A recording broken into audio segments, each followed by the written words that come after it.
Eumolpus.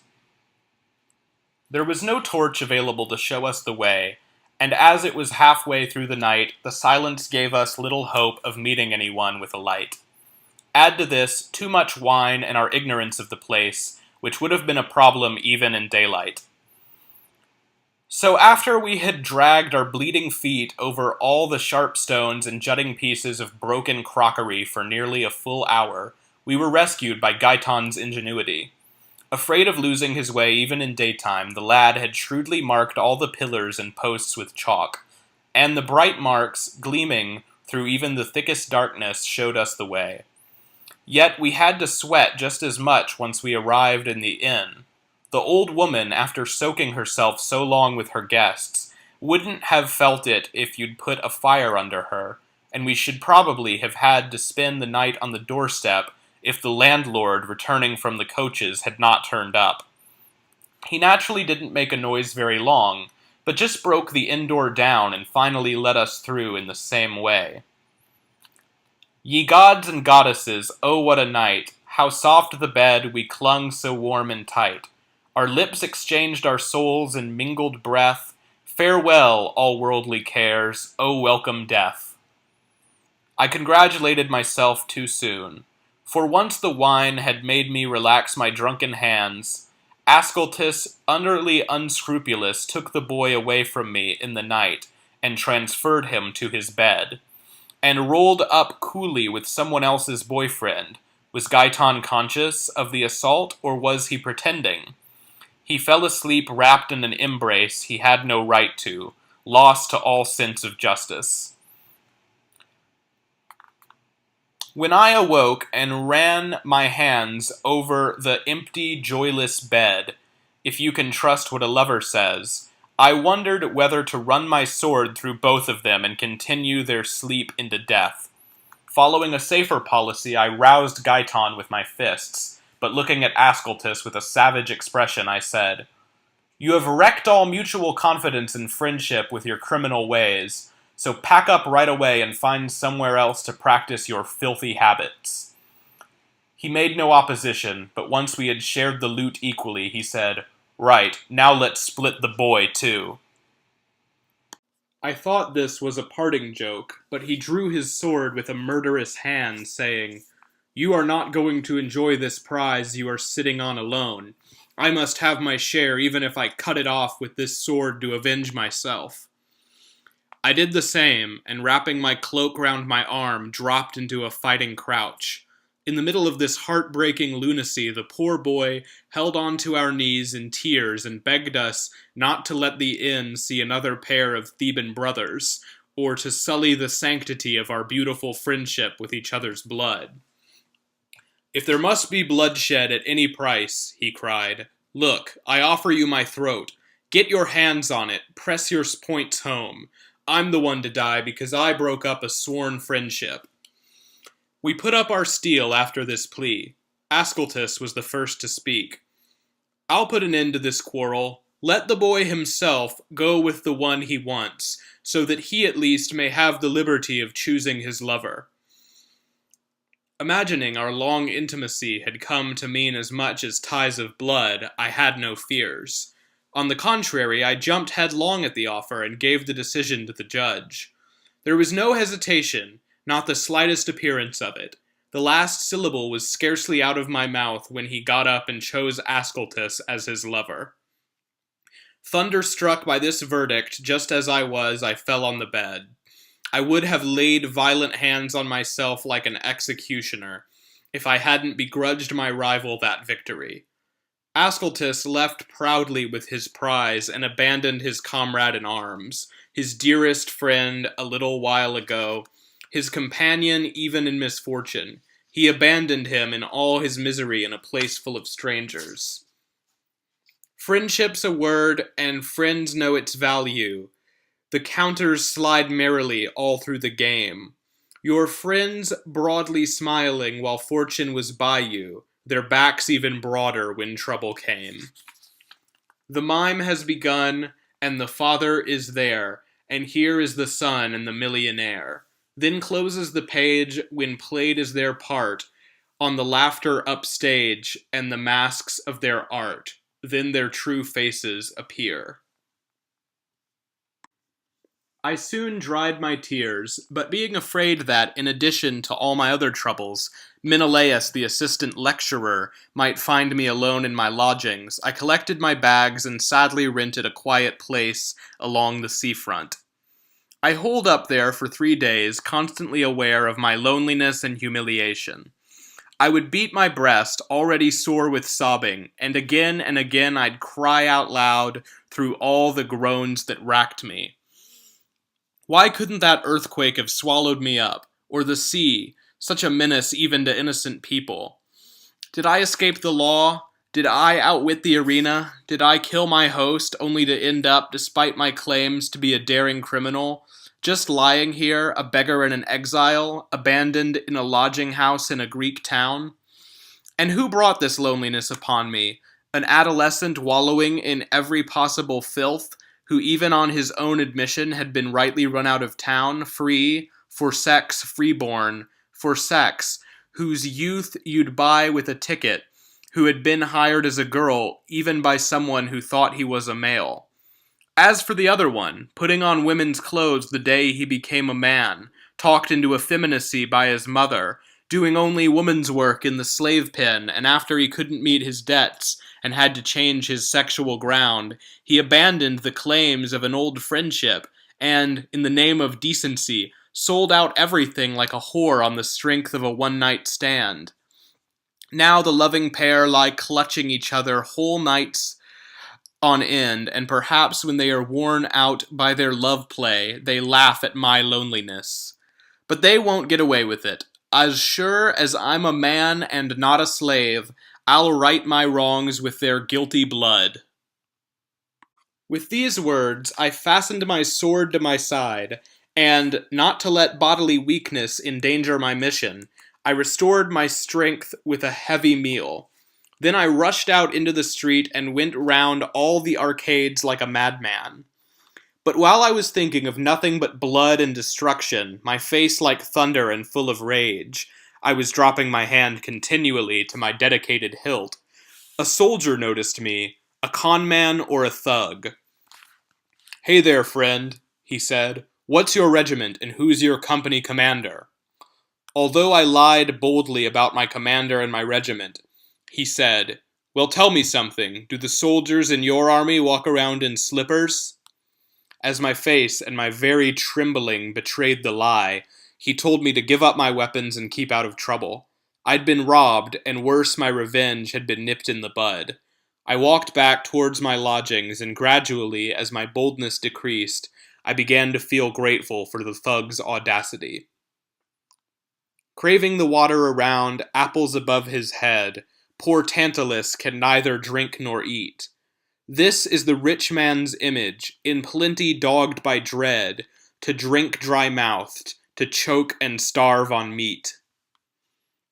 One should not rely a great deal on one's plans, as fate has a way of her own. I went into an art gallery which had a wonderful variety of paintings. For instance, I even saw work by Zeuxis, still unaffected by the ravages of time.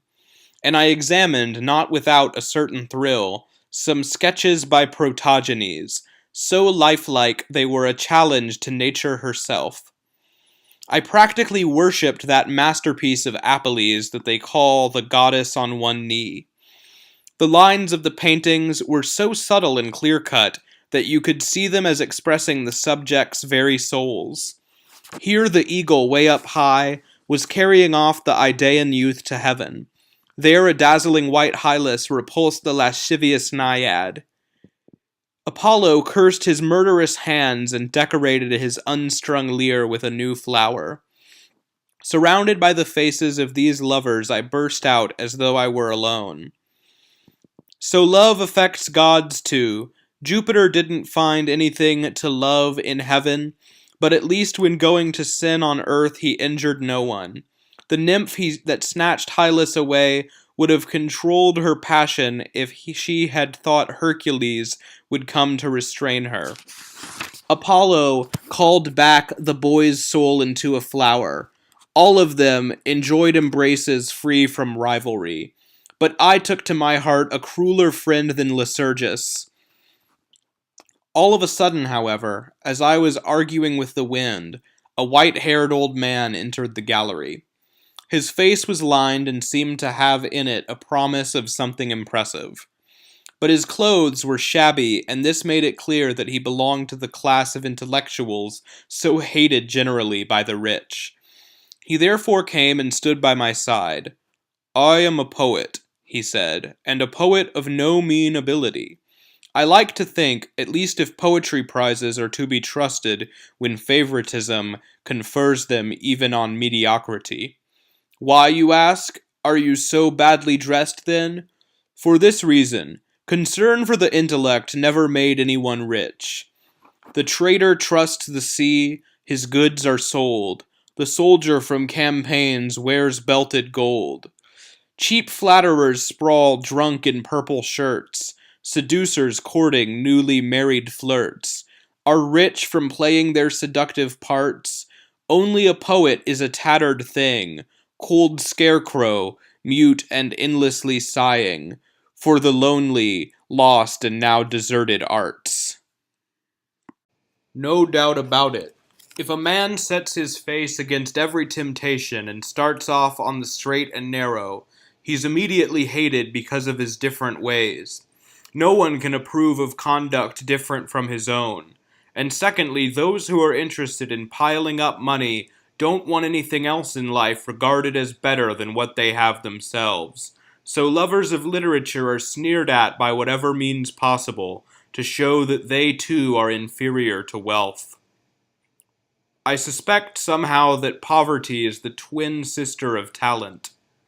I'd like to think that the man who hounds me in my hard life were honest enough to be conciliated.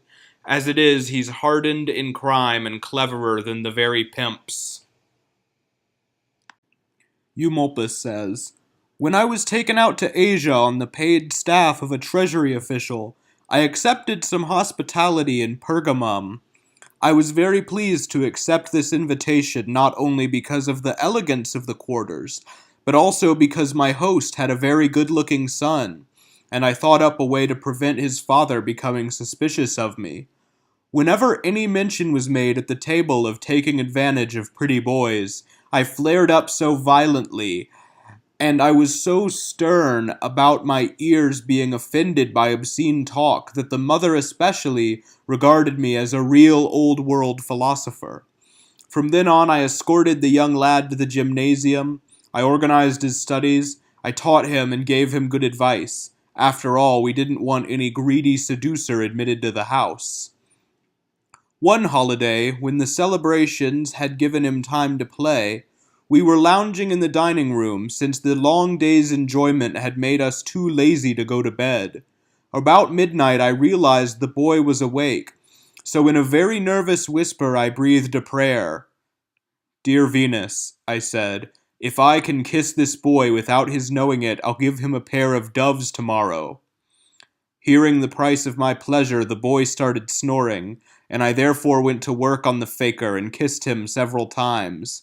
Content with this beginning, I rose early next morning and brought him the choice pair of doves he was expecting and fulfilled my vow. Next night, given the same opportunity, I altered my prayer. "If I can run my hands all over him," I said, "without his feeling anything, I'll give him 2 really savage fighting cocks for his patience." At this offer, the boy moved over to me of his own accord. I think he was getting afraid I might fall asleep. Naturally, I dispelled his worries, and his whole body became a whirlpool in which I lost myself, although I stopped short of the ultimate pleasure. Then, when day came, I brought the delighted boy what I'd promised.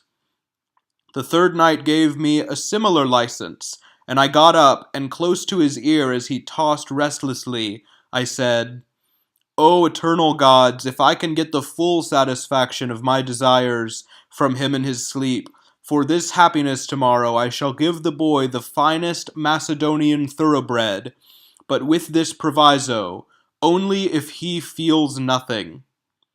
The lad had never slept so soundly before. First I filled my hands with his milk-white breasts, then I clung to his lips, and finally I reduced all my longings to one climax.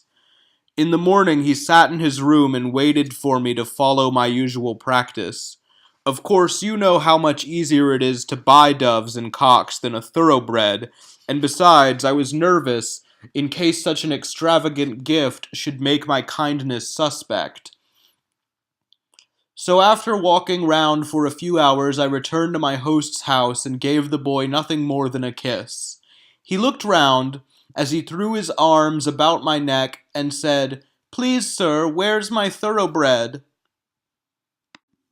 This offense had lost me the headway I had made. Nevertheless, I returned to my old freedom.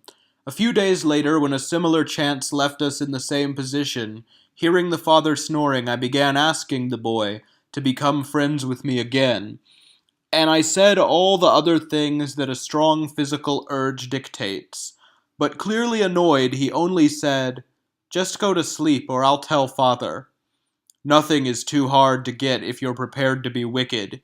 Even while he was saying, "I'll wake father," I slipped into the bed, and without much of a fight from him, I took my pleasure by force.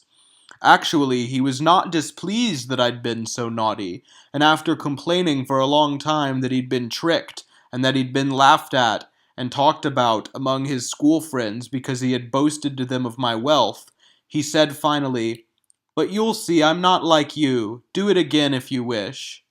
Well, I was back in the boy's favor, with all his hard feelings gone, and after taking advantage of his kindness, I fell asleep.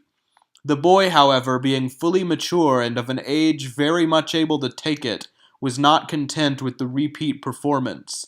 He woke me up from my sleep saying, "Don't you want anything?" Of course, it wasn't a tiresome job yet, so somehow, ground between the panting and sweating, he got what he wanted and I fell back asleep, exhausted with passion.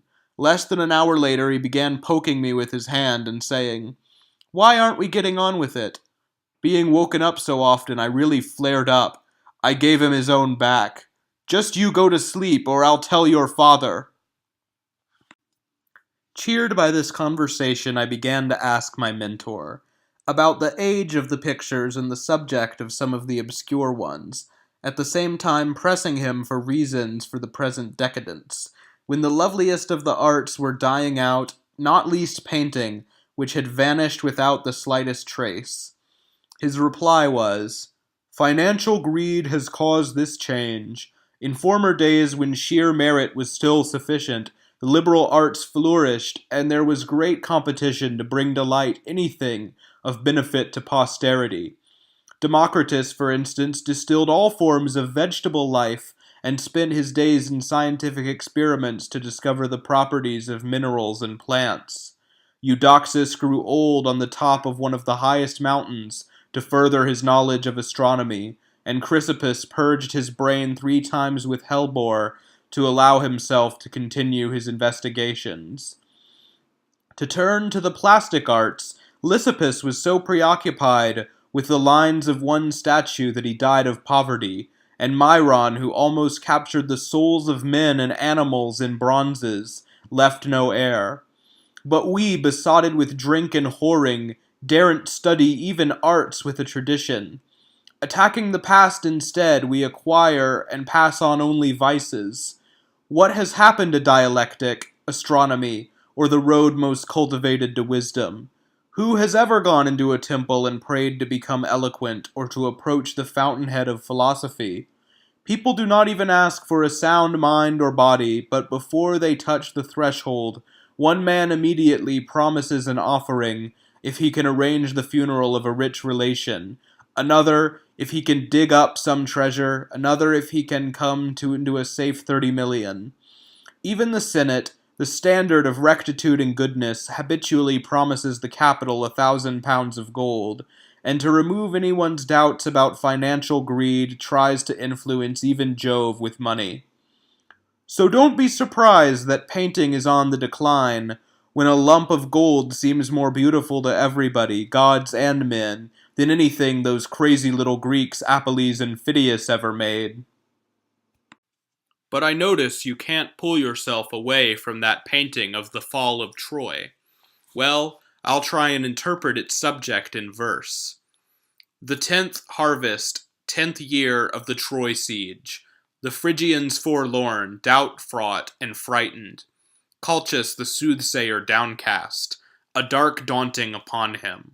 The Delian doled out his destinies, and tall trees toppled on Ida, their bulls born from the mountain, trunks trimmed, mast for its making, for hewing the horse, shaping the fell shape.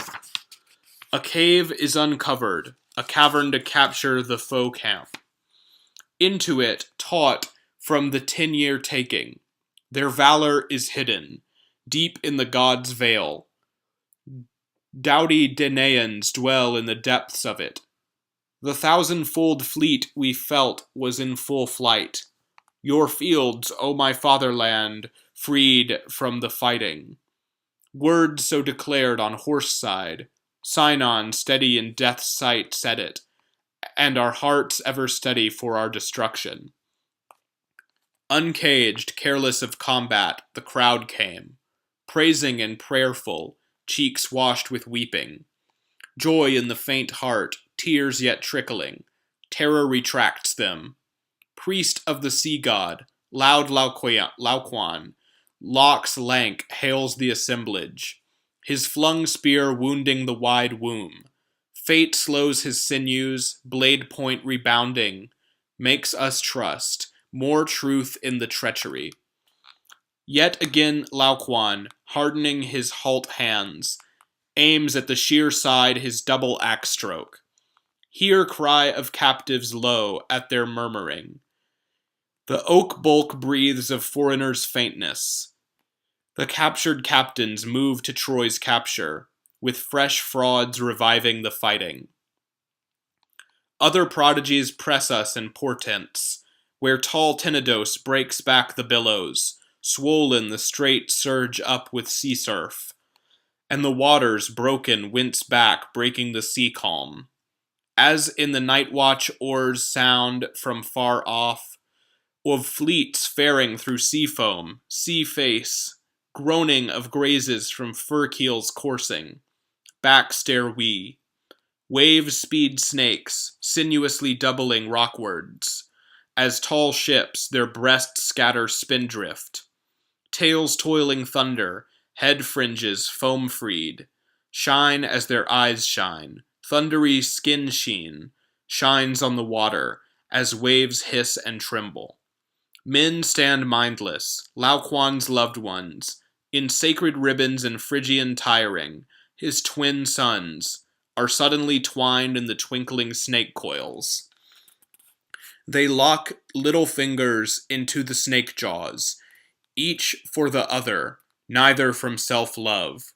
Brother for brother their love is requited, death a deliverance from mutual mourning. Added then unto their doom is the old one, hopeless as helper. The serpents, sated from slaying, beset him, bare to the earth his body.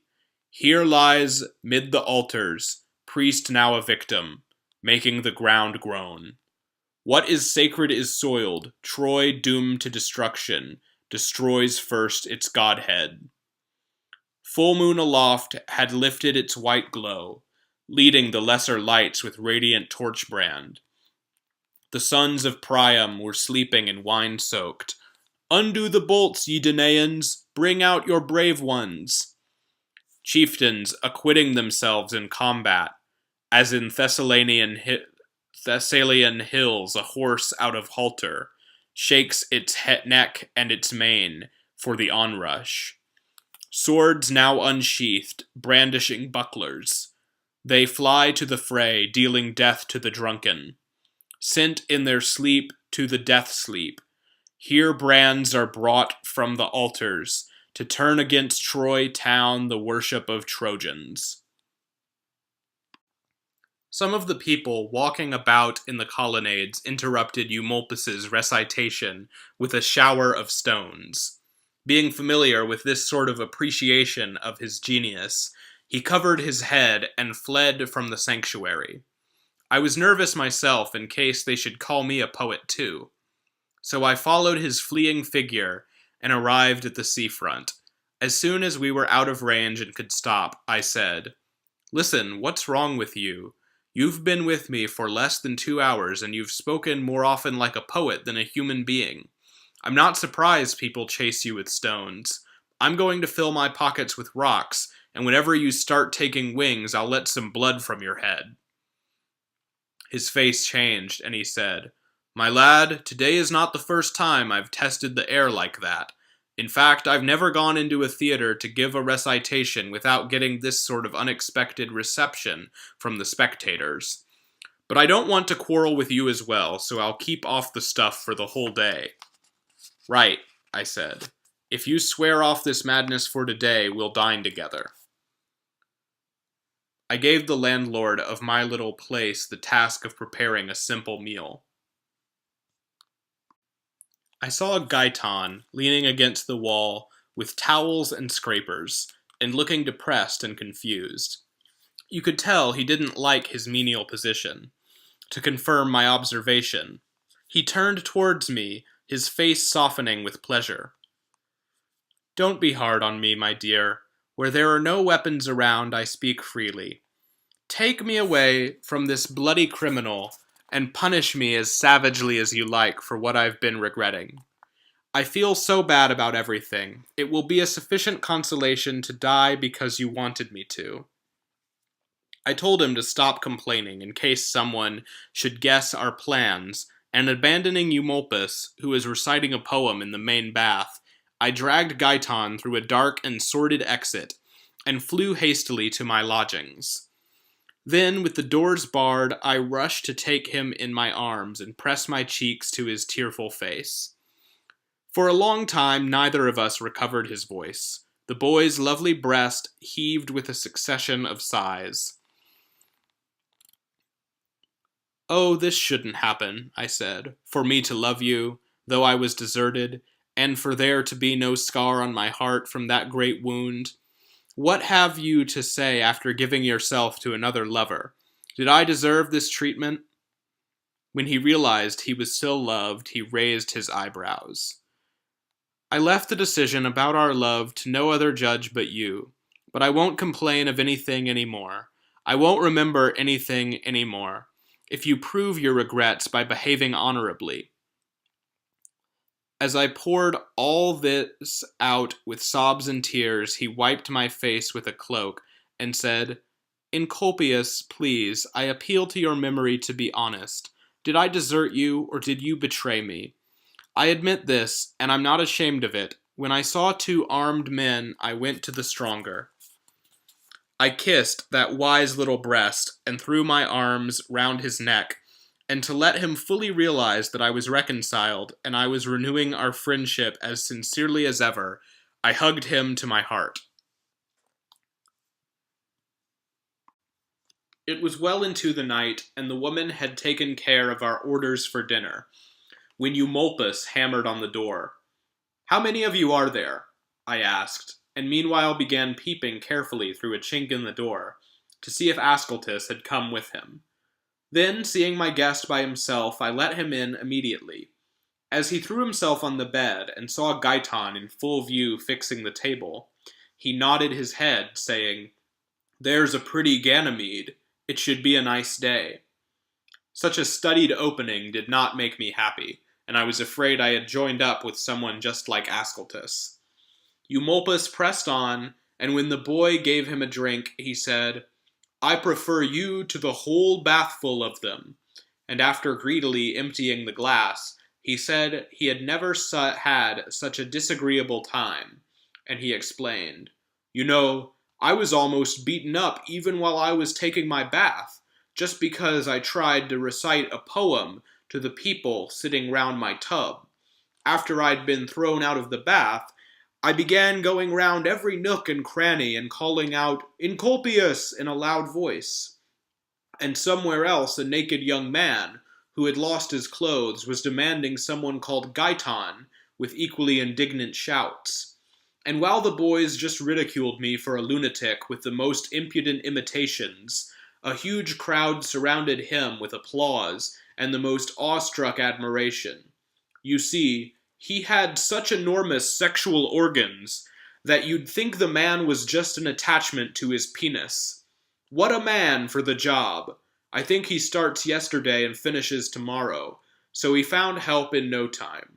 Someone or other, a Roman knight and notorious for his tastes, the loungers said, covered him with his own clothes as he went wandering round and took him off home, to enjoy such a piece of luck on his own, I suppose, whereas I wouldn't have got even my own clothes back from the sneaky attendant there if I hadn't produced someone who knew me. A polished wick is much more profitable than a polished wit. While Eumolpus was telling us this, my expression kept changing all the time. Now through amusement at my rival's misfortunes, now through annoyance at his successes. But all the same, I said nothing and passed the food, pretending the story had no personal interest for me. What's legitimate we hold cheap. Our wayward hearts love our offenses. Peasants snared in Colchis, in Africa game birds. These are the rarities that have to be chased. White goose and duckling, gaudy in their gay plumes, are left to the populace, not to our taste. Parrot Ross from far shores, haul from Syrtes, bought at the price of some great shipwreck. These are for the table, mullets indigestible. Don't ask the cost, you can pay by check. Wives are out of fashion, better get a girlfriend, a little more expensive but really very nice. Rose leaves are out of date, cinnamon's the thing now. Anything hard to get is well worth the price. Is this how you keep your promise, I said, not to produce any verse today? As a favor, at least let us off. We never threw stones at you. Because if anyone drinking in the same house we're in smells the suggestion of a poet, he'll rouse the whole neighborhood and finish us all off for the same reason. Have some thought for us and remember the art gallery or the public baths. Gaiton, being a very gentle boy, remonstrated with me for this way of speaking, and said it wasn't right for me to abuse someone older than myself, while forgetting my obligations and letting my insults spoil the meal I had provided in all kindness. And there was a lot of other moderate and courteous things he said, which came very well from his pretty lips. Eumolpus to Gaiton. What a lucky mother, said he, to have such a child. Bravo! Your good looks and your good sense make a rare mixture. Don't think you've wasted all that breath. You've found someone who loves you.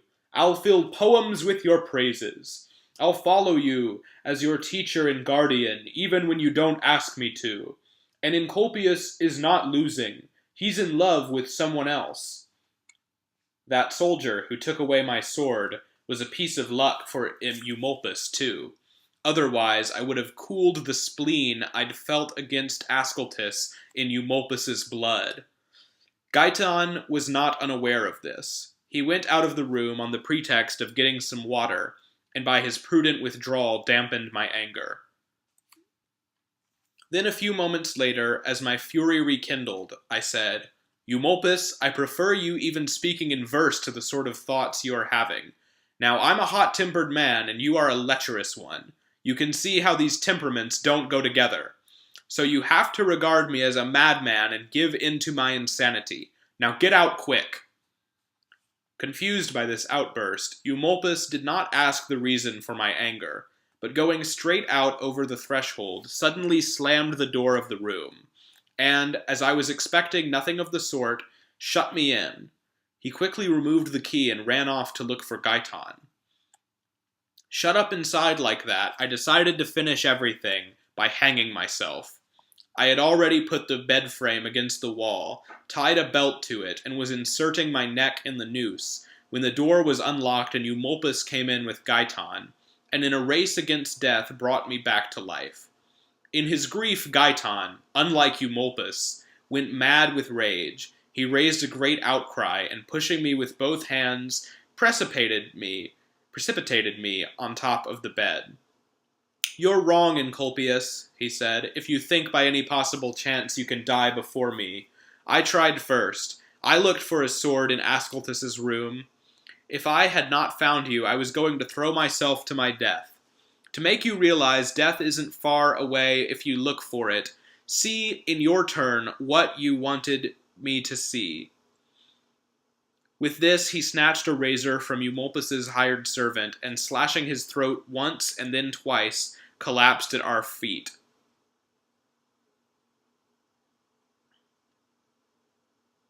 Thunderstruck, I let out a cry, and following his collapsed body to the floor, I looked for a way to die with the same instrument. But Gaiton showed not the slightest suspicion of a wound, nor could I feel any pain myself. It was a practice razor, and blunted for the purpose, to give apprentices the courage a barber needs. It had a sheath fitted round it.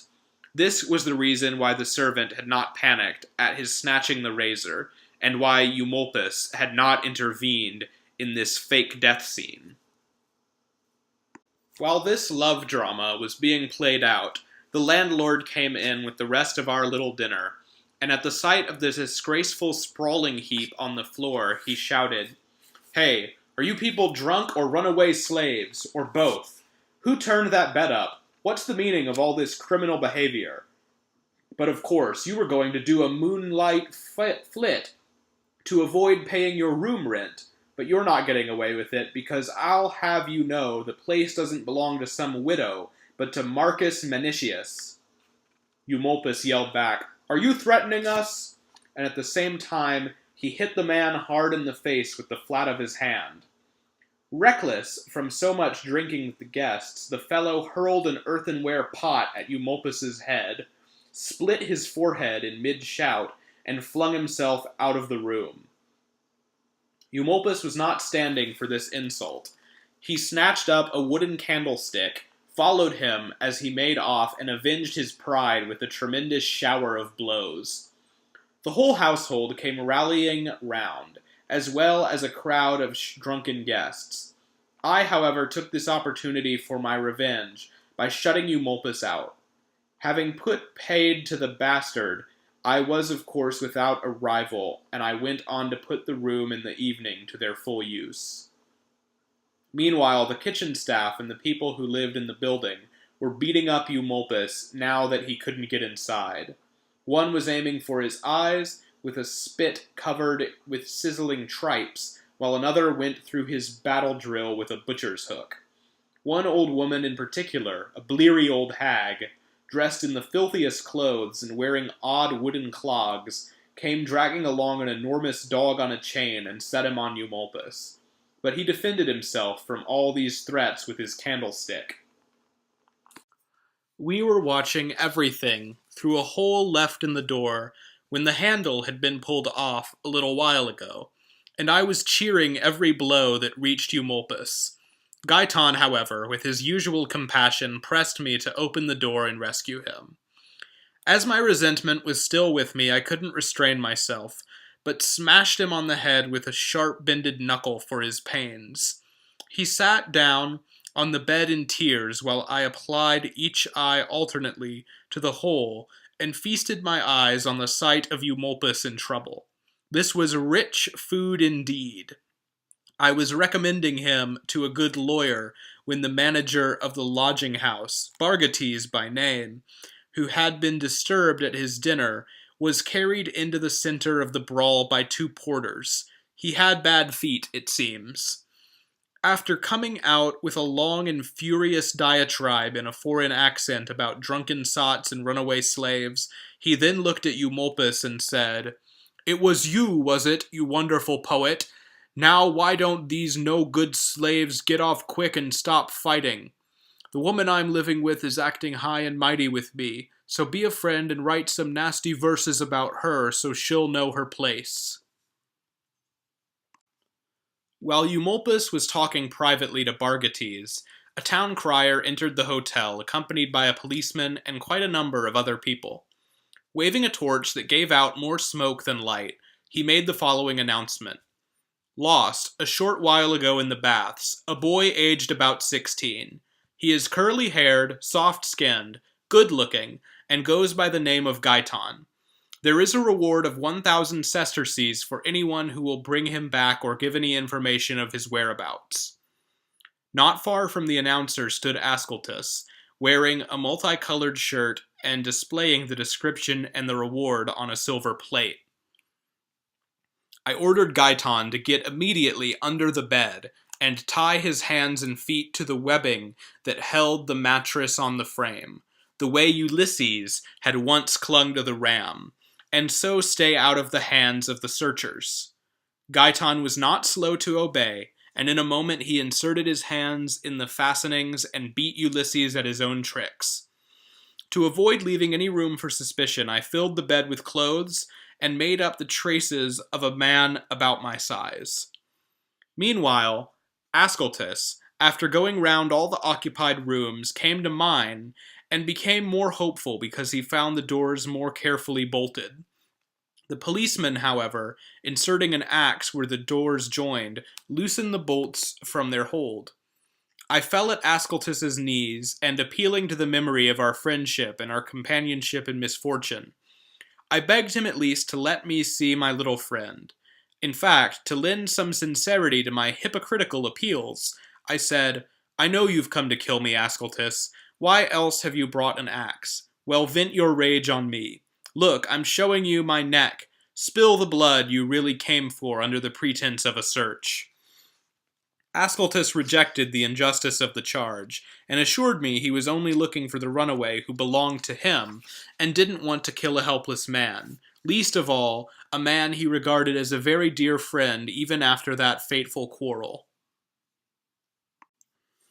The policeman, on the other hand, did not take things so easily. Snatching a rod from the innkeeper, he pushed it under the bed, and even tried all the cracks in the wall. Gaiton pulled himself away from the poking, and holding his breath in a great panic, pressed his mouth to the very bedbugs. But as the broken door could keep no one out of the room, Eumolpus burst in excitedly. "I've got the 1,000 sesterces," he said. "I'm going after the advertiser now. He's only just leaving. I'm fully justified in betraying you. I'll explain that Gaiton is in your possession." He was determined about this, even as I clasped his knees and begged him not to kill 2 dying men. "You would be quite right to be flaming mad," I added, "if you could bring forward your prisoner. The boy just got away from among the crowd, and I haven't a suspicion where he's going to. For pity's sake, Eumolpus, bring the lad back. Even hand him over to Ascletus." While I was persuading him till he almost believed this, Gaiton, through holding his breath to bursting point, sneezed 3 times in rapid succession, so hard that the bed shook. At the noise, Eumolpus said, "God bless you, Gaiton." When the mattress was pulled back too, he saw our Ulysses, and even a hungry Cyclops would have had pity on him. Turning to me, he said, "What's this, you thief? You didn't have the courage to tell me the truth even when you were caught. Why, if the god in charge of human destinies hadn't forced a sign from the lad as he hung there, I'd have been wandering around the bar rooms like a fool." Gaiton, far more conciliatory than I, first of all bound up the cut on his forehead with cobwebs soaked in oil. Then he replaced his tattered clothes with his own little cloak, and embracing the now mollified poet and pressing kisses on him like poultices, said to him, "My dear, dear father, we are all completely in your hands. If you love your little Gaiton, now is the time to save him. I wish some terrible fire would burn me up, just me, or some freezing sea would cover me. I'm the object of all these crimes. I'm the cause. If I were to die, it would reconcile the people at each other's throats." Eumolpus says, "Always and everywhere I have lived as though each day were my last and would never return." With tears flowing from my eyes, I begged him to become my friend again too. The madness of jealousy was not in a lover's control. Nevertheless, I would take great care never to say or do anything again that could offend him. Only let him, as befitted a poet and scholar, smooth away without a scar all the rancor festering in his heart. The snows cling longer in rough and uncultivated regions, but where the ground has come under the plow, the light frost vanishes from its bright expanse, even while you are speaking. It's the same way with anger in human breasts. It chokes an untutored heart, but slips away from a cultivated mind. What you say is true, said Eumolpus, and to prove it, look, I'll even kiss you and put an end to our quarrel. Well now, I hope everything will be all right. Get your things together and follow me, or if you prefer, you lead the way. He was still talking when the door was pushed and creaked open, and a rough-bearded sailor stood in the doorway. You're late, Eumolpus, he said. You'd think you didn't know we have to hurry. We all got up without delay, and Eumolpus ordered his servant, who had been asleep for some time, to start moving with his baggage. Gaiton and I got together what we had for the journey. I sent up a prayer to the stars and passed aboard. It's annoying that our new acquaintance likes the boy, but aren't the best things in life free to all? The sun shines on everyone. The moon, accompanied by countless stars, leads even the beasts to pasture. What can you think of lovelier than water? But it flows for the whole world. Is love alone, then, to be something furtive rather than something to be gloried in? Exactly, that's just it. I don't want any of the good things of life unless people are envious of them. One man, and old at that, will be no trouble. Even if he wished to try something, he'll give himself away through panting. I put forward these considerations with something less than confidence, and managed to overcome my inward disagreement. Then, with my head buried in my tunic, I began pretending to sleep. But suddenly, as though fortune were determined to take all the heart out of me, a voice on deck could be heard complaining. So he made a fool of me, did he? It was a male voice that sounded to my ears like an old friend and sent me into palpitations. Then a woman, apparently cut to the quick and equally indignant, blazed out with even greater vehemence. If only some god would put Gaiton into my hands, what a welcome I'd have for the wanderer. Both of us were so shaken by these unexpected sounds that the blood drained from our faces. Myself in particular, as though caught up in some distressing nightmare, found my voice only after a long interval, and with trembling hands I pulled at Eumolpus's cloak, just as he was falling off to sleep. For heaven's sake, sir, can you tell us whose ship this is, and who are aboard? He was annoyed at being awakened. Was this the reason why you wanted us to occupy the most secluded place on the ship, so that you could stop us sleeping? Anyway, suppose I told you that Lycus of Tarentum was the owner of this boat, and that he was taking Tryphena to Tarentum into exile. What does it matter? Thunderstruck by this, I broke out trembling, and baring my throat, I said, Fate has utterly defeated me at last. Gaiton indeed fainted across my chest and went on lying there. When the sweat broke out and revived us, I gripped Eumolpus by the knees. Show some pity for us, I said. We're as good as dead. In the name of our common education, lend us a helping hand. Our last hour has come, and unless you prevent it, it can only be a blessing. Overwhelmed by this wrongful accusation, Eumolpus swore by all the gods and goddesses that he neither knew what had happened nor had he planned any deliberate treachery. With the most straightforward of intentions and in all good faith, he had brought his friends to the boat he'd long before planned to take. Anyway, he said, what is the trap here? Who is the Hannibal sailing with us? It's just Lycus of Tarentum, a very respectable man, who is not only the owner of this boat which he's in command of, but also of a number of farms and a trading company. He's carrying a commercial cargo to market. This is your Cyclops and pirate captain, and we owe our passage to him. And as well as this man, there's Tryphena, the loveliest woman in the world, who travels from place to place in the service of pleasure.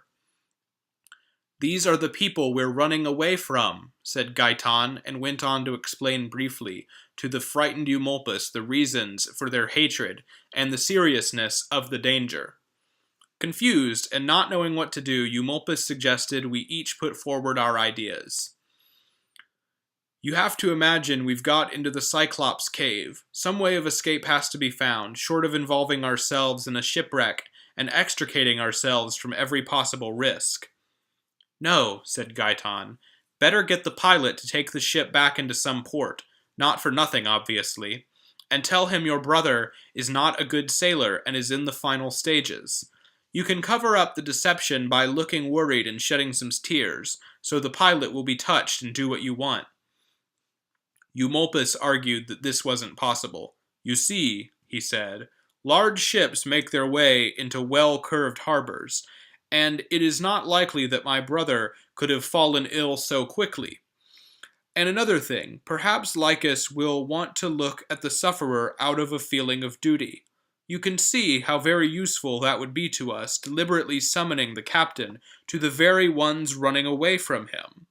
But suppose the ship could be diverted from its long voyage, and suppose Lycus did not go round the sick beds no matter what. How could we leave the ship without being seen by everyone? With heads covered or bare? Covered? Then everyone would want to give a hand to the invalids. Bare? Then that would be simply advertising ourselves. I interposed. Why don't we rely on really bold measures? Slip down a rope, get into the ship's boat, cut the painter, and leave the rest to fortune. Not that I'm calling on Eumolpus to share this risk. I'm happy if luck's on our side as we go down. Not a bad plan, said Eumolpus, if it would work. But everyone will notice you leave, especially the pilot, who stays on watch all night and also observes the movement of the stars. Now you might trick him somehow, even with his eyes open, if you were taking your leave by another part of the ship. As it is, you have to slide down by the stern, by the very steering gear where the painter hangs down. Besides, I'm surprised, Eumolpus, that it hasn't occurred to you that one sailor stays in the boat on continuous day and night watch, and you couldn't get rid of him without killing him or throwing him overboard by brute force. For this, you must ask yourselves how brave you are. As for my coming with you, I shirk no danger that offers any hope of safety. I presume that not even you would want to risk your lives for nothing as though they were trifles. See whether you like this idea. I'll drop you into 2 leather bags, tie them up with straps, and put you among my clothes, leaving the tops a little way open, of course, so you can get air and food. Then I'll raise the alarm that my 2 slaves have thrown themselves in the sea during the night through fear of worse punishment. Then, on arrival in port, I'll carry you off like luggage without any suspicion. Oh, really? I said. You'd tie us up as though we were solid right through and our bellies didn't give us any trouble, as though we didn't even sneeze or snore? Or just because this type of trick did work nicely once? But suppose we could stand being tied up for one day. What happens if either a calm or bad weather holds us up longer? What would we do? Clothes tied up too long get ruined by creases and papers tied together lose their shape. We're young and not used to hard work. Will we stand up to being tired and covered like statues? Some safe way still has to be found. You look at my idea. Eumolpus, as a literary man, surely has some ink. So let's use this as a dye and change our color, hair right down to fingernails. Disguised as Ethiopian slaves, we can wait on you quite happily without any chance of being tortured, and at the same time we can trick our enemies by our change of color. Gaiton added, why not circumcise us too so we look like Jews, and bore holes in our ears to imitate Arabs, and whiten our faces so Gauls would take us as fellow countrymen? As though this coloring by itself would change our shapes. A lot of details have to be consistent to keep up the deception. Suppose a face could stay stained for some time. Suppose no drops of water produce spots on our skins and our clothes don't cling to the ink. Well then, can we also puff out our lips into that hideous swollen look? Can we change our hair with a curling iron? Can we cut our foreheads with scars? Can we open our legs till they're bandy? Can we touch the ground with our ankles? Can we produce foreign-looking beards? Artificial dye stains your body. It doesn't change it. Listen to my coward's way out. Let's tie our heads into our clothes and throw ourselves into the bottom. Gods and men forbid, Eumolpus exclaimed, that you should end your lives in so ugly a fashion. Better do what I tell you. My hired man, as you know from the razor, is a barber. Let him shave the hair off both of you right away. Not just your heads, but your eyebrows too. I'll follow up by marking your foreheads with an artistic inscription, so you'll appear to have been punished with branding. The letters will simultaneously lull the suspicions of the people looking for you and hide your faces under cover of the punishment marks. No time was lost working the trick. We went stealthily to the side of the ship and presented our heads and eyebrows to the barber to be shaved. Eumolpus covered both our foreheads with the huge letters, and with a liberal hand extended the notorious inscription for runaway slaves over the whole of our faces. As it happened, one of the passengers, who was leaning against the side of the ship and emptying his sick stomach, noticed in the moonlight the barber bent over his unseasonable office. Swearing at the bad omen, which was reminiscent of a last offering in a shipwreck, he flung himself back to his berth. Pretending to ignore the seasick man and his curse, we returned to our melancholy procedures, and, wrapped in silence, spent the remaining hours of the night sleeping fitfully. Lycus says, I dreamt Priapus said to me, Since you are looking for him, I want you to know that Eumolpus has been brought aboard your boat through my agency. Tryphena shuddered and said, You would think we'd slept in the one bed. I dreamt that the statue of Neptune that I'd noticed in the great temple at Baiae said, You will find Gaiton on Lycus's ship.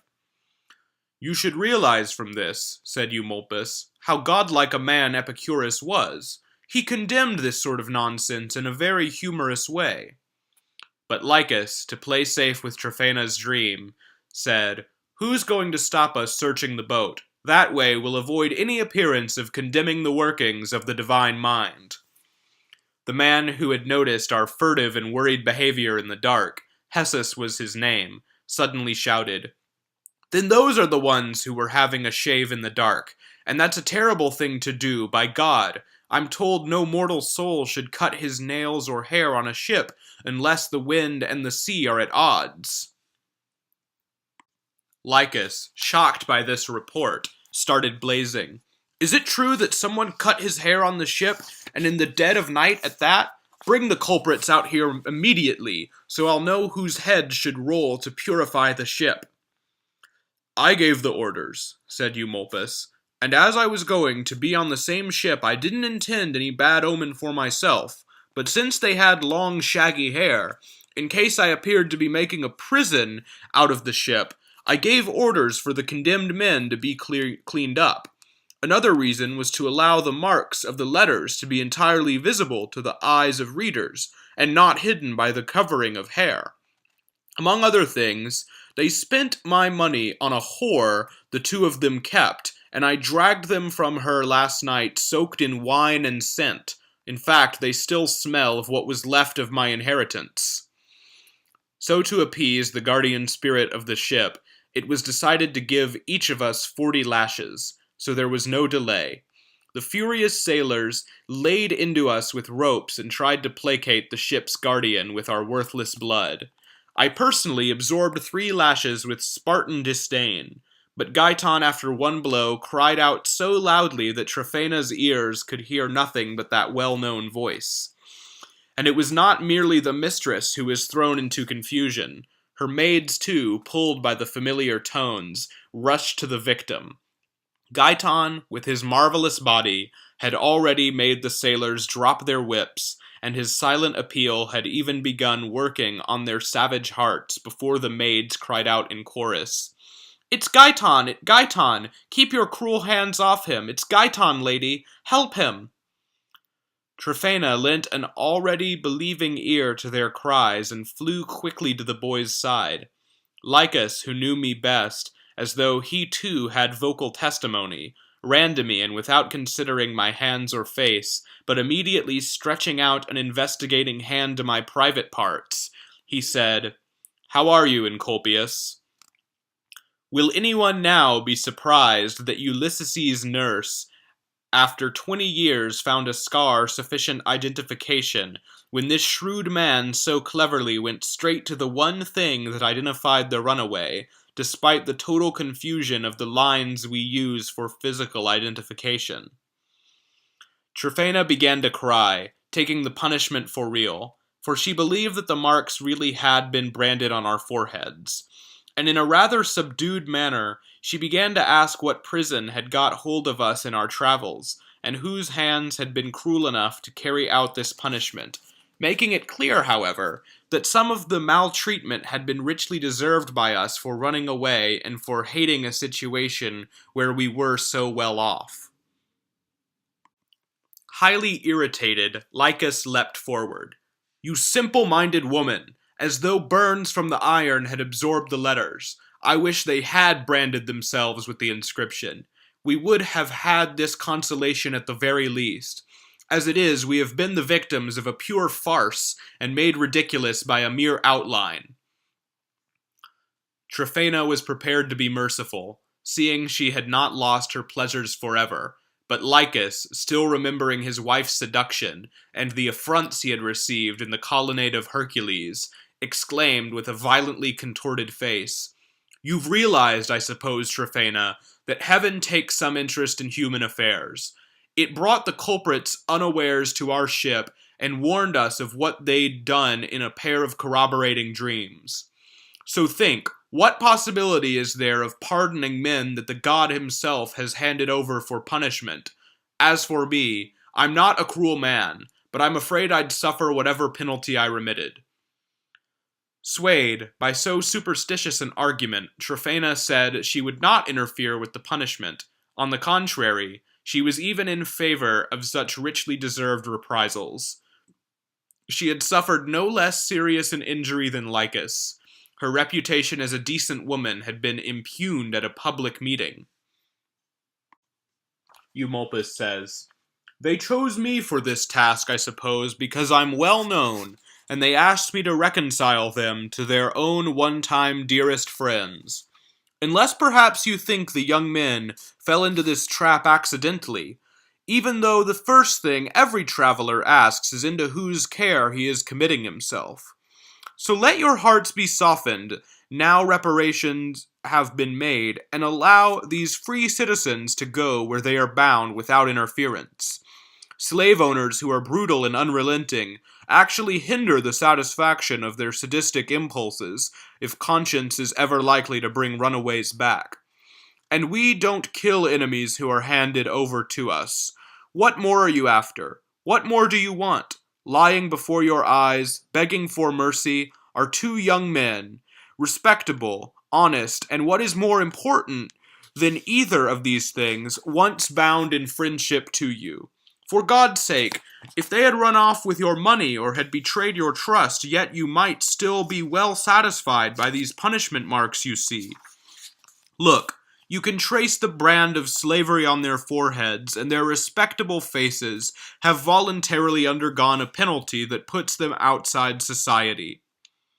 Lycus interrupted this plea for mercy and said, "Don't confuse the issue, but deal with each item. And first of all, if they came of their own accord, why did they cut all the hair from their heads? Anyone who disguises his face is planning deception, not satisfaction. And another thing, if they were trying to ingratiate themselves through an intermediary, why did you do everything you could to keep your protégés out of sight? It is obvious from this that the culprits fell into the trap through sheer chance, and you looked for a way to baffle our revenge. As for the odium you are bringing on our heads by shouting about their respectability and honesty, watch you don't damage your case through overconfidence. What should the injured parties do when the guilty come running to be punished? They were our friends, of course. Then they deserve all the greater punishment. A man who attacks strangers is called a criminal. A man who attacks friends a monster." Eumolpus refuted this unjust attack. "I see," he said. that the greatest objection to these poor young men is the fact that they cut off their hair during the night. According to this argument, they apparently came on the ship by accident, not deliberately. Now I'd like you to hear an account as frank as the matter was simple. Before they embarked, they wanted to rid their heads of a troublesome and superfluous burden, but the unexpectedly favorable wind caused them to delay carrying out their intention. However, they didn't think it mattered when they began doing what they had wanted to do, because they didn't know about sailors' superstitions and the code of the sea. To this Lycus said, "What use was it in their helpless position to shave their heads, unless perhaps bald men tend to be more pitiful objects? In any case, what use is it looking for the truth from an interpreter? What have you to say, you criminal? Did a salamander burn your eyebrows off? What god did you dedicate your hair to? Speak up, you poisonous creature." I simply gaped, terrified by the thought of being punished, and I could find nothing to say, the case was so open and shut. I was such a confused and ugly object, for besides the disgrace of my shorn head, my eyebrows were as bare as my forehead. That didn't seem right for me to say or do anything. But once a dripping sponge had been wiped over my tearful face, and the wetted ink streaming over it reduced all my features to a dark cloud, anger turned to hatred. Eumolpus, however, said he would not allow anyone to outrage respectable people, contrary to all moral and legal principles, and he not only verbally but bodily interposed himself between us and their threatening temper. His traveling servant was there to help him in his intervention as well as one or two very feeble passengers, giving moral support in the dispute rather than any physical aid. And I was not asking anything for myself, but holding my fists before Tryphaena's eyes, I said loudly in firm, clear tones that I would resort to what force I had, if that criminal woman, the only one who deserved a thrashing on the whole ship, did not leave Gaiton alone. At my boldness, Lycus blazed up into further anger. He was indignant with me for forgetting my own situation to shout so loudly at someone else. Tryphaena, blazing at the insult, was in just as much of a rage, and she forced the whole ship's company to take sides.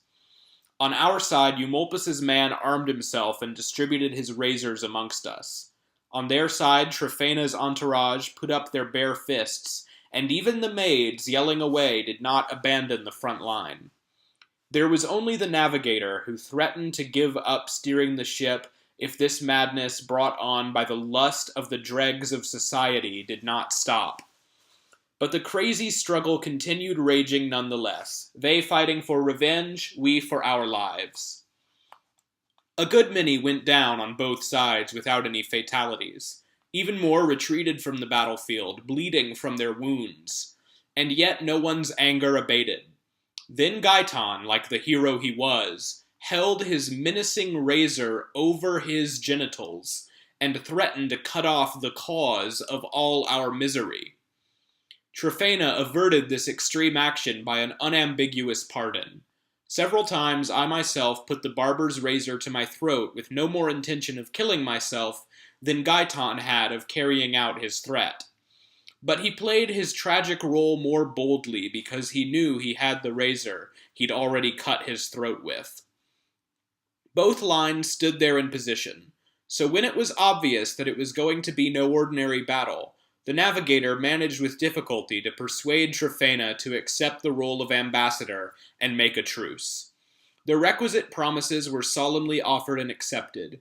Tryphaena then extended an olive branch plucked from the ship's figurehead and boldly began the negotiations. "What madness," she cries, "makes peace become war? What guilt is on our hands? No hero from Troy elopes on this ship. No Paris with the betrothed of Menelaus tricked. No maddened Medea makes of her brother's blood a weapon. Rejected love is the driving force. Ah me, who takes to arms and calls for death amid these waves? Is one death not enough? Surpass not the sea, send no fresh floods to swell the savage waves." As the woman poured all this out in shrill, distressed tones, the lines hesitated a moment, and our hands dropped peaceably. The fight was over. Eumolpus took command, and made full use of this change of heart. Prefacing it with a violent attack on Lycus, he wrote out and signed a treaty, the formula of which was, "You, Tryphena, sincerely undertake not to complain of any past injury done to you by Gaiton, or to bring up, avenge, or by any other method attempt to pursue any action committed before today. You undertake not to impose any service on the boy against his will, whether it be an embrace, kiss, or sexual intercourse, unless for each service you pay 100 denarii in cash. Secondly, you, Lycus, sincerely undertake not to persecute Eumolpus with insulting words or looks, or make any inquiries as to where he sleeps at night. Otherwise, you are to pay 200 denarii in cash for each separate offense."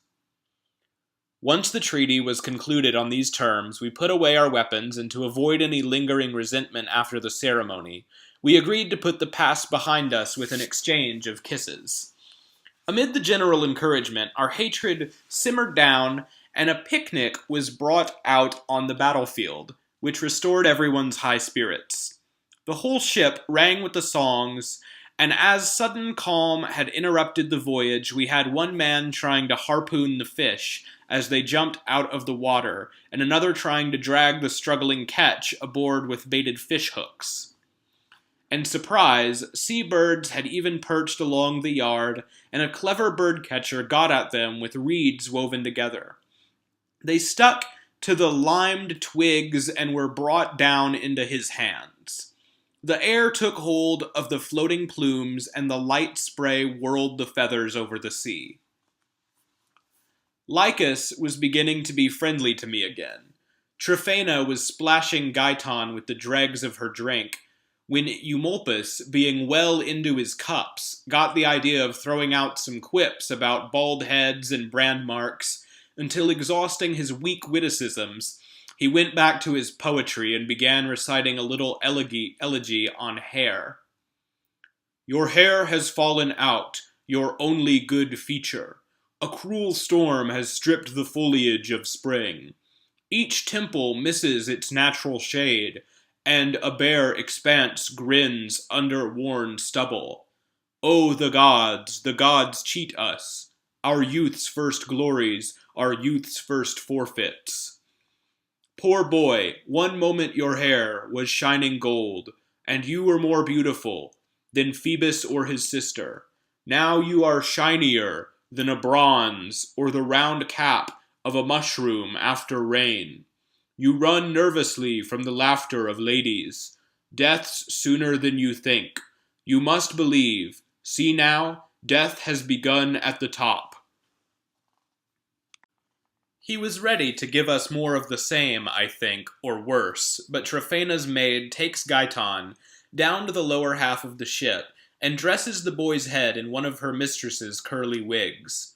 In fact, she even produces eyebrows from a box, and, by cunningly following the outlines of the missing features, entirely restored his appearance.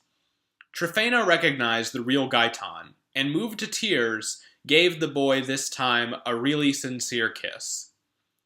For myself, although I was delighted to see the boy restored to his pristine glory, I began covering my face more than ever. I realized how bizarre my deformity was. Not even Lycus thought me worth talking to.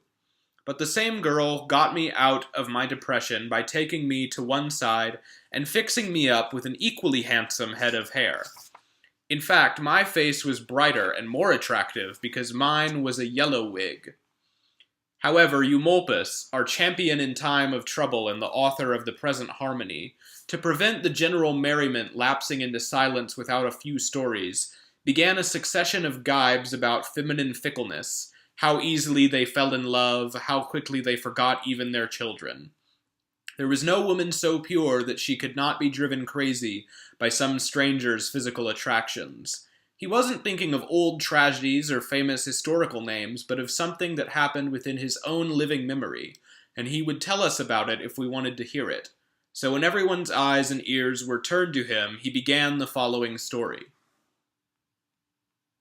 There once was a lady of Ephesus, so famous for her fidelity to her husband, that she even attracted women from neighboring countries to come just to see her. So when she buried her husband, she was not satisfied with following him to his grave with the usual uncombed hair or beating her breast in front of the crowd, but she even accompanied the dead man into the tomb, and when the corpse was placed in the underground vault, she began watching over it from then on, weeping day and night. Neither her parents nor her relatives could induce her to stop torturing herself and seeking death by starvation. Finally, the magistrates were repulsed and left her, and this extraordinary example to womankind, mourned by everyone, was now spending her 5th day without food. A devoted servant sat with the ailing woman, added her tears to the lady's grief, and refilled the lamp in the tomb whenever it began to go out. Naturally, there was only one subject of conversation in the whole town. Every class of people admitted there had never been such a shining example of true fidelity and love.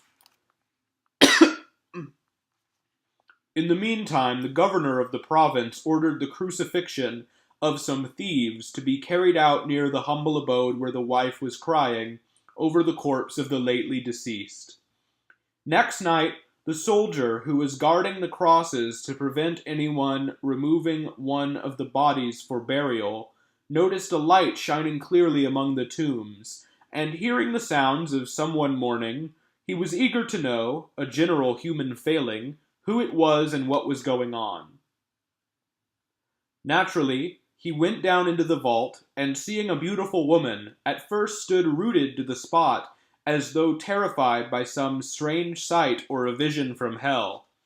When he observed the dead man's body, and noted the woman's tears and scratched face, surmising rightly that here was a woman who could not bear her intense longing for the dead man, he brought her his bit of supper, and began pleading with the weeping woman not to prolong her hopeless grief and break her heart with useless lamentation.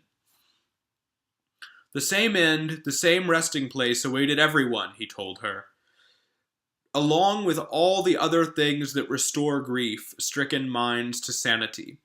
But in spite of the stranger's consoling words, the woman only tore at her breast more violently and draped her mangled hair over the body of the dead man. The soldier still refused to withdraw. Instead, using the same arguments, he tried to press food on her servant until the girl, seduced by the smell of the wine, first gave in herself, stretched out her hand to his tempting charity, and then, refreshed by the food and drink, began to lay siege to her mistress's resolution. "What good is it," he said to her, "for you to drop dead of starvation, or bury yourself alive, or breathe your last innocent breath before fate demands it? Believe you that ashes or the buried ghosts can know? Won't you come back to life? Won't you give up your womanly error and enjoy the comforts of life as long as you can? That very corpse lying there should be your encouragement to live." No one is ever reluctant to listen when pressed to eat or stay alive. Parched from taking nothing day after day, the woman allowed her resolution to be sapped and filled herself with food no less avidly than the girl who had given in first. But you know what temptations follow on a full stomach. The inducements the soldier had used to persuade the lady into a desire to live became part also of an attempt on her virtue. For all her chastity the man appealed to her. He was neither unpleasing nor ill-spoken, she thought. Moreover, her maid spoke on his behalf and quoted the line, "Would you fight even a pleasing passion?" Need I say more? The woman couldn't refuse even this gratification of the flesh, and the triumphant soldier talked her into both. They then slept together, not just the night they first performed the ceremony, but the next night too, and then a third. The doors of the vault were of course closed, so if a friend or a stranger came to the tomb, he thought that the blameless widow had expired over her husband's body. Actually, the soldier, delighted with the lady's beauty and the whole secret liaison, had bought whatever luxuries he could afford and carried them to the tomb on the very first night. As a result, the parents of one of the crucified men, seeing the watch had been relaxed, took down the hanging body in the dark and gave it the final rites. The soldier, tricked while he lay enjoying himself, and seeing next day one of the crosses without a corpse, in terror of punishment, explained to the woman what had happened. He would not wait for the judge's verdict, he said. His own sword would carry out sentence for his dereliction of duty. Only let her provide a place for him in death, and let the tomb be the last resting place for both her lover and her husband. The woman's pity was equal to her fidelity. Heaven forbid, she said, that I should see simultaneously 2 funerals for the 2 men I hold dearest. I'd rather hang the dead than kill the living. Suiting the deed to the word, she told him to take the body of her husband from the coffin and fix it to the empty cross. The soldier followed the sensible woman's plan, and next day people wondered how on earth the dead man had managed to get up on the cross. The sailors greeted the story with roars of laughter. Tryphena blushed rather, and laid her cheek affectionately on Gaiton's neck. Lycus, however, was not amused. Shaking his head angrily, he said, "If his commander-in-chief had been an honorable man, he should have put the husband's body back in the tomb and nailed the woman to the cross." No doubt he had remembered Hedely and the robbery on his ship before the lecherous elopement. But the terms of the treaty did not permit him to recall this, and the prevailing high spirits left no room for bad temper. Tryphena, however, was settled on Gaiton's lap, covering his chest with kisses and occasionally titivating his depilated appearance. Being depressed and annoyed with the recent treaty, I took nothing to eat or drink, but looked at both of them with oblique and hostile glances. All the kisses and all the endearments that the lecherous woman thought up wounded me deeply. Yet I still wasn't sure whether I was more angry with the boy for stealing my mistress, or with my mistress for seducing the boy. Both acts were offensive to my eyes and more saddening than my past captivity. Added to this was the fact that Tryphena would not talk to me like an old friend, and once pleasing lover, and Gaiton did not regard me as worth even the usual toasts. At least he didn't address me in the general conversation, which was the least he could do. He was nervous, I imagine, of opening some fresh scar in the initial stages of the reconciliation. Tears of vexation choked me, and my groans, which I smothered into sighs, almost made me faint. Lycus tried to get invited to the party, putting on no lordly airs, but acting like a friend asking a favor. Tryphena's maid says to Eumolpus, "If you had any decent blood in your veins, you wouldn't regard him as anything more than a whore. If you were a man, you wouldn't go to such a perverted creature." Nothing embarrassed me more than the possibility of Eumolpus's realizing what had gone on, and with his usual fluency, taking revenge in verse. Eumolpus swore in the most solemn terms. While we were talking about this and similar things, the sea grew rough. Clouds gathered from all directions and turned the day into darkness. The sailors scampered nervously to their duties, and took down the sails before the storm. But there was no consistent wind driving the waves, and the helmsman did not know which way to head the ship.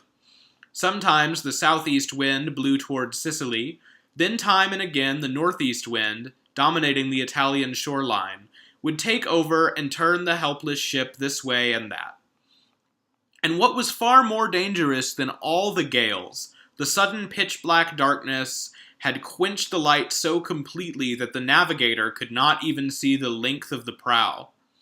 When the strength of the storm was at its height, Lycus, trembling, stretched out his hands to me pleadingly and said, "You're the one, Eumolpus, save us from this danger. Just restore to the ship that sacred robe and the goddess's rattle. In heaven's name, have some pity for us, as surely you used to." And then, in mid-shout, the wind flung him into the sea. He was caught up in a raging whirlpool, and the blast whirled him round and sucked him under. Loyal servants, however, caught hold of Tryphena, who was almost lifeless, put her in a boat with most of the luggage, and snatched her from certain death. Clasping Gaiton to me with a cry, I wept and said, "We deserved this of heaven. Death alone would unite us, but our cruel luck does not allow it. Look, the waves are already overturning the ship. Look, the angry sea is trying to break our affectionate embraces. If you ever really loved Eumolpus, kiss him while you can, and snatch this last pleasure from the jaws of death." As I said this, Gaiton took off his clothes, and covered in my tunic, brought up his head for a kiss. And in case the envious waves should drag us apart even when clinging together like this, he tied his belt round both of us and said, "If nothing else, we will float longer if we are tied together in death, or if out of pity the sea is likely to throw us up on the same shore. Either some passing stranger will throw stones over us out of common humanity, or as a last favor that even the angry waves cannot refuse, the heedless sand will cover us." For the last time I felt bonds about me, and as though laid out on a bier I waited for death, no longer an enemy. Meanwhile the storm executed the commands of fate and carried away all that was left of the ship. No mast, no helm, no rope or oar was left, but like a rough and shapeless log it went with the waves. Fishermen came hurrying out in little boats to do some looting. When they saw there were people to defend their property, their greed was replaced by the wish to help. We heard a strange murmur and moaning from the captain's cabin, as though an animal were trying to escape. We followed the sound and found Eumolpus sitting there and turning out verses on a great sheet. Surprised that he had leisure in the face of death to write poems, we dragged him out protesting and told him not to worry. But he was blazing with anger for being interrupted and said, "Allow me to get this line right. The poem is almost finished." I grabbed the lunatic and told Gaiton to come and drag the bellowing poet to land. Finally the job was done, and we sorrowfully entered the fisherman's cottage. Satisfying ourselves somehow with spoiled food from the wreck, we passed a very miserable night. Next day, when we were discussing where in the world we could safely go, I suddenly saw a body turning in a gentle eddy and drifting to the shore. I stopped sadly and began gazing at this example of the sea's treachery with moist eyes. "Perhaps somewhere," I said aloud, "a carefree wife waits for him. Perhaps a son not knowing about the storm. Or perhaps it was his father he left. At least someone he kissed when he set out. So much for mortal schemes and mortal desires. Look at him, how the man floats." I was still mourning for what I supposed was a stranger, when the tide turned his undamaged face to the shore, and I recognized almost underneath my feet what had been a little while ago the terrible and implacable Lycus. I could hold back my tears no longer. In fact, I beat my breast again and again and said, "Where are your bad tempers and your ungovernable rages now? You have been at the mercy of fishes and other horrible creatures. A little while ago you boasted of your power and your position, but you haven't even a plank left from the wreck of your great ship. Go now, mortals, and fill your hearts with great schemes. Go, and carefully invest your ill-gotten gains for 1,000 years. Yesterday he must have looked at the accounts of his investments. He must have fixed the day when he would reach his hometown. O heavens, how far away he lies from his destination. Yet it is not only the seas that serve mortals like this. Weapons play a man false in wartime. The collapse of his family shrine buries a man giving thanks to heaven. A man falls from his carriage and hastily gasps his last. Food chokes the glutton, abstinence the abstemious. If you think it over properly, there is shipwreck everywhere. Mind you, a man drowned at sea does not get buried, as though it matters what destroys a perishable corpse, fire, water, or time. Whatever you do, all these things come to the same thing.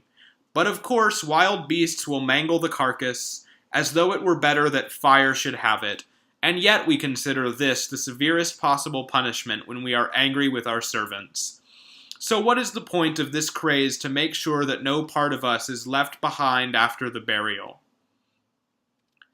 And the pyre, built by his enemy's hands, reduced Lycus to ashes.